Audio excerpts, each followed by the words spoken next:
And we're back once again, only on it is Last Call. Last Call with the alcohol, only on it is the Last Call YouTube channel. Now joining me here on location, she's getting ready for her big Hollywood sort of debut. It is the Bullet Train.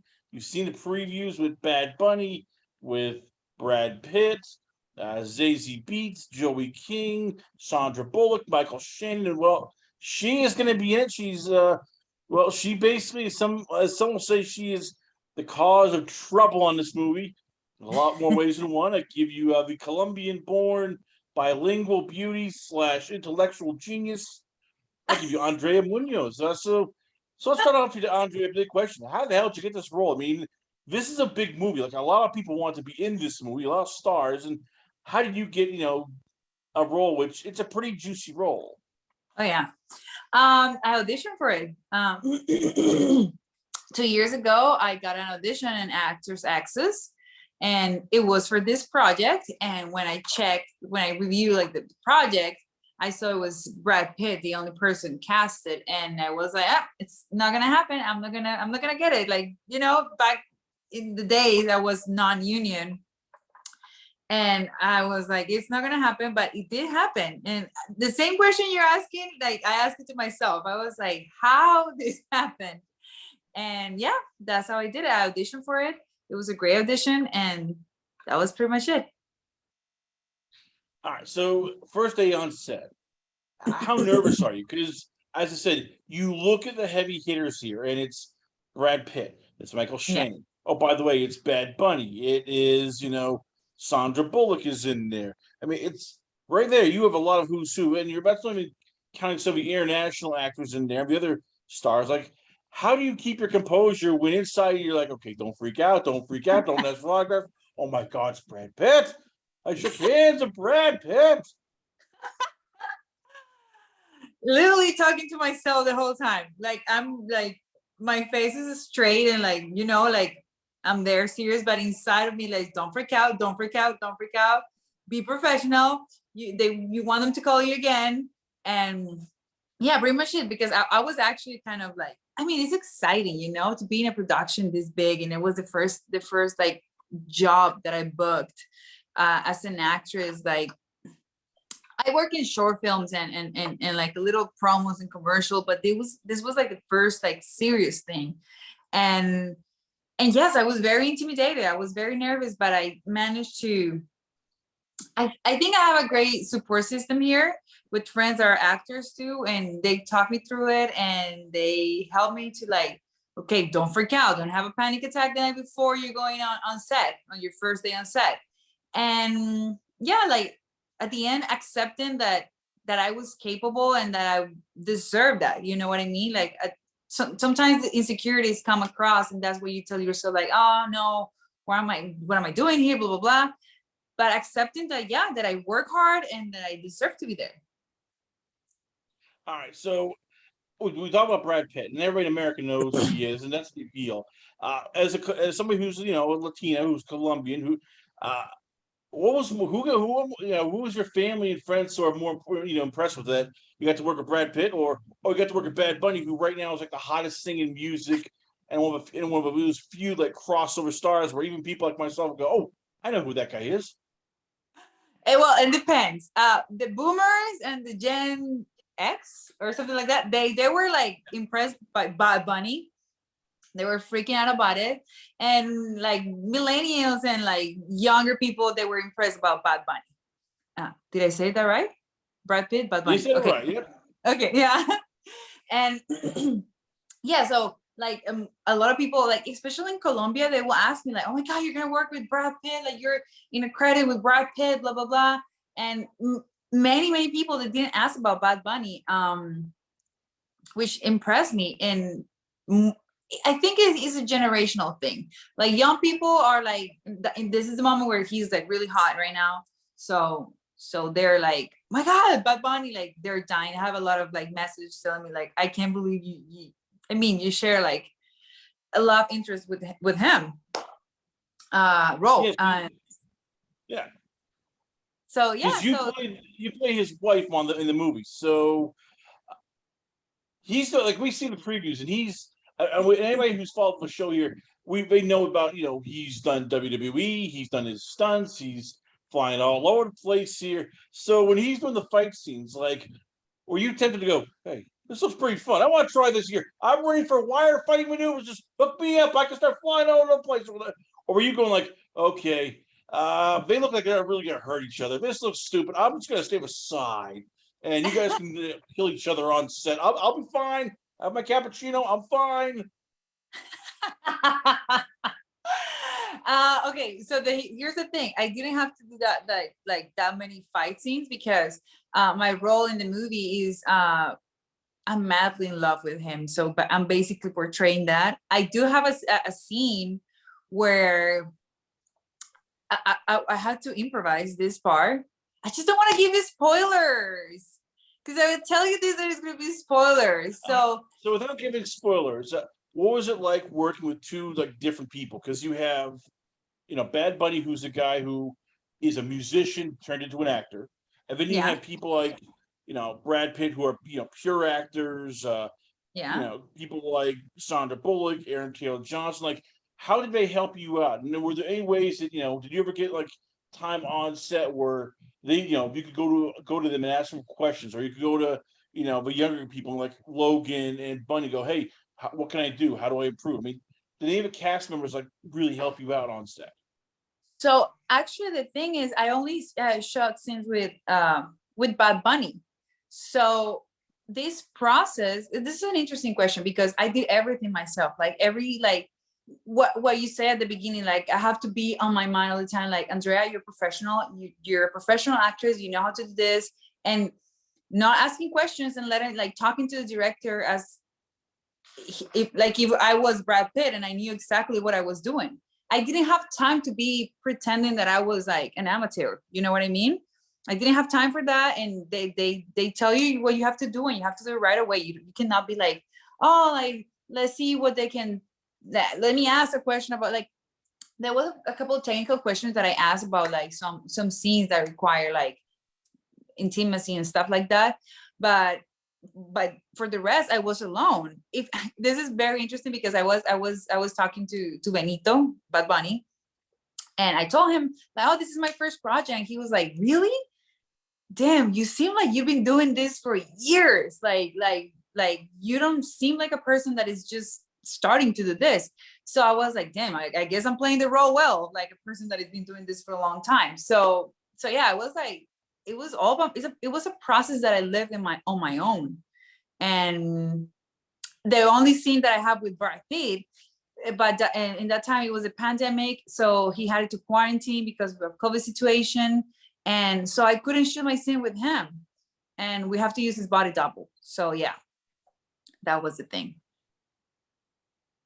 So we're gonna go back to the movie in a bit, but first, what got you involved in this in the first place? Because growing up, acting was not like what you wanted to do. You were pursuing a degree in psychology. You went to college for, like, when did all of a sudden you A, decide to do acting, and B, decide, okay, this is my career, I'm gonna take it seriously, not just fool around in college, I'm gonna literally make this my career move.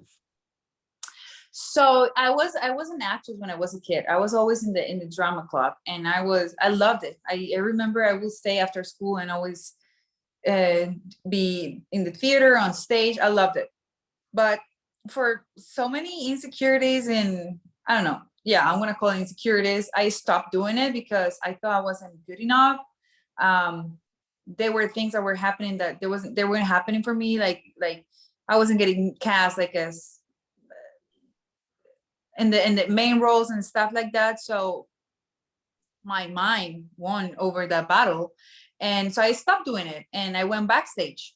And then I was like, I'm going to study psychology when I graduated from high school, and I did that. But I was always in the back of my mind, I was like, damn, like I would love to be like, I love movies, I love seeing a great production is amazing. So I always wanted to be part of that. I worked in psychology for a year, and I wasn't happy. It wasn't happening.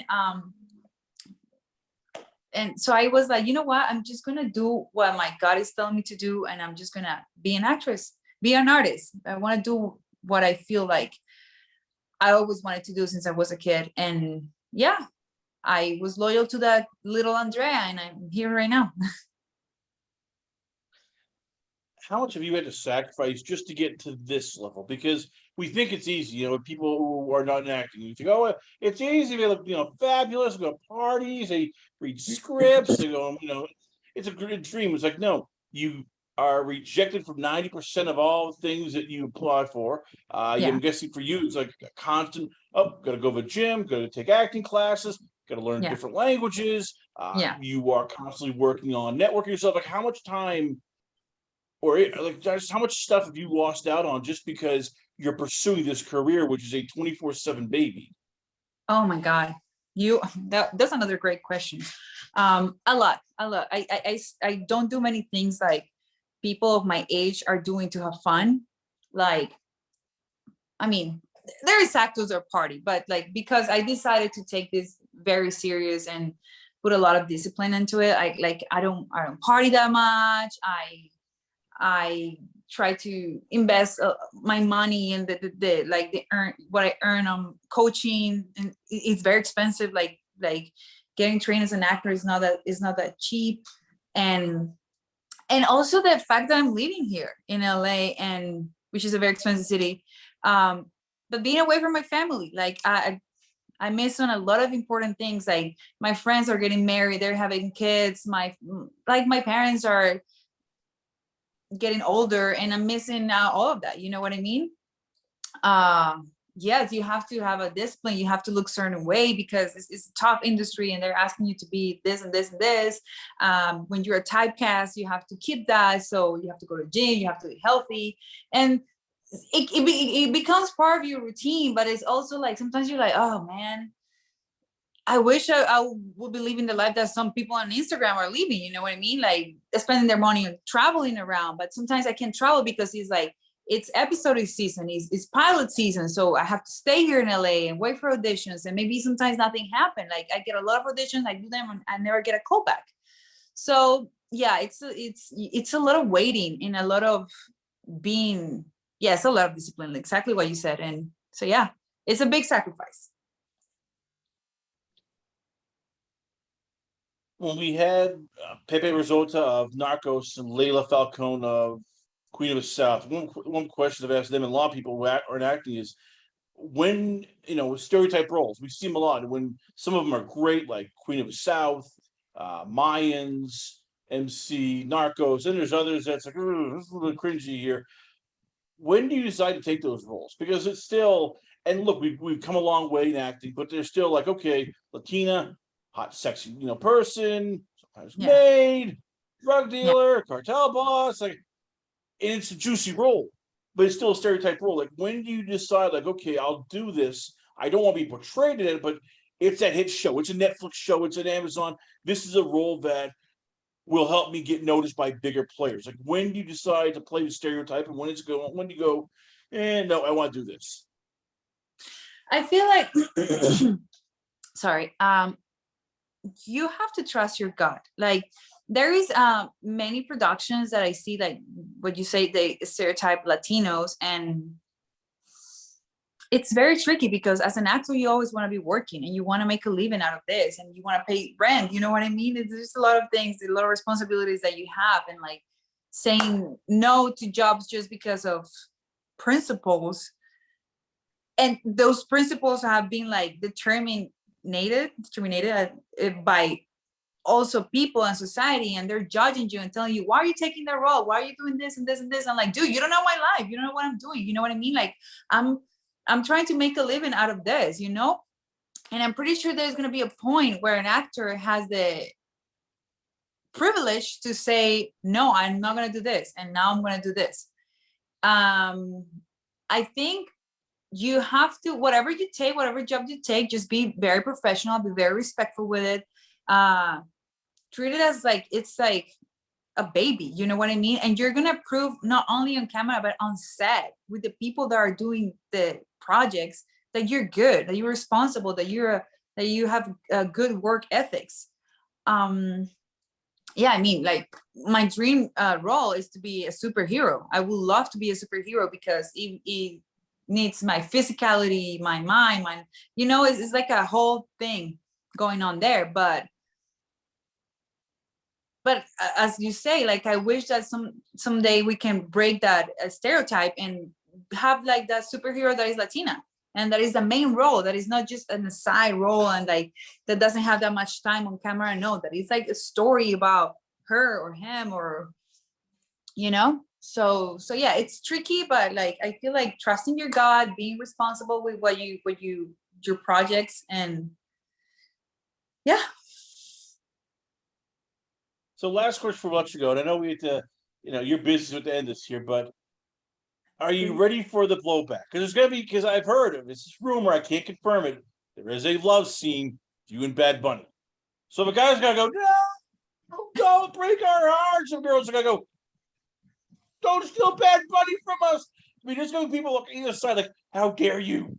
No, you broke our hearts. Like, how do you deal with that when you have a guy who, as I said, Bad Bunny, who the younger people are very passionate. They go on Twitter and Facebook and all that, and they're gonna be typing, going, how dare you, Brad? I heard you're now married to him.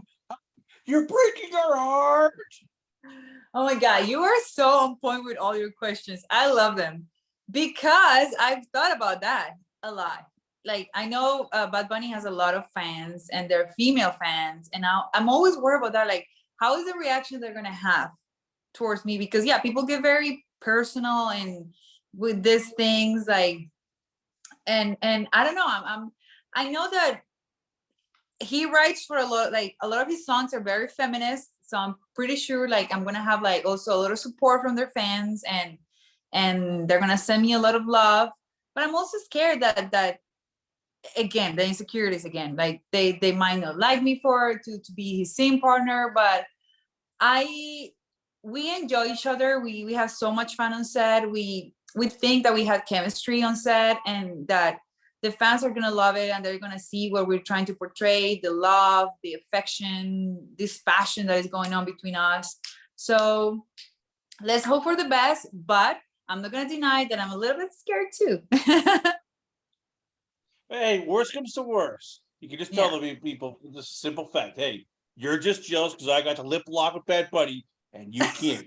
There you go. That's all I have to say. But once again, ladies and gentlemen, we are proud to have here on the podcast. I give you one, hopefully the breakout star of the Bullet Train is going to be once again August 5th, starring Bad Bunny, Brad Pitt, Sandra Bullock, Michael Shannon. I give you one of the newest rising Latina, or dare I say even acting sensations. I give you Andrea Munoz. Andrea, before I let you go, so where can fans check you out at? Where is the Twitter page, Instagram, the website? Like, where can fans hit you up at? Well, I'm on Instagram. I'm really bad with this social media thing, but I'm on Instagram, and it's Andrea Munoz with an M and a ZHY. Andrea Munoz, ladies and gentlemen, once again, always an honor, pleasure having one of the stars of the Bullet Train. Once again, August 5th, nationwide. Check it out, only in theaters. We come back. A lot more going on here, only on Last Call. Last Call with the alcohol, only on it is the Last Call YouTube channel.